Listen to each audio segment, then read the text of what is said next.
Alright, so Apple's back at it again with the iPhone 16. It's been a wild journey through iPhone releases, and the 16 promises some new goodies.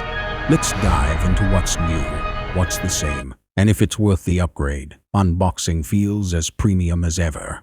Same sleek design, minimal packaging, and of course the infamous design by Apple in California.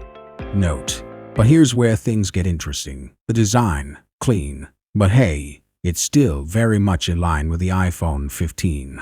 We've got slightly slimmer bezels, but nothing too dramatic. Apple's sticking with what works, and honestly, I'm not mad at it. The display, oh man, it's gorgeous. 120Hz motion is still here, and it feels buttery smooth as ever.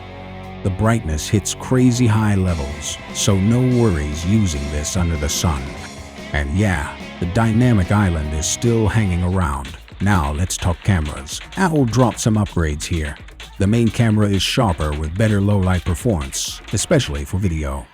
There's also some AI magic happening behind the scenes, making sure your photos look even better straight out of the phone. If you're coming from the iPhone 15, performance upgrades aren't mind-blowing, but the new A17 chip definitely makes things snappier.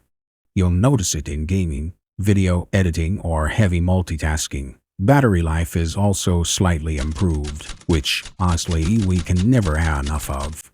Face ID, faster, iOS 18, super smooth. You're getting that classic Apple experience here, with some minor tweaks and refinements. So who's this for?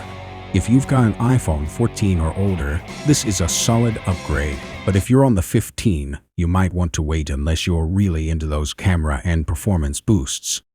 In the end, the iPhone 16 is definitely a top-tier phone. If you're Team Apple, you'll love it. But for those holding out for major changes, maybe wait another year.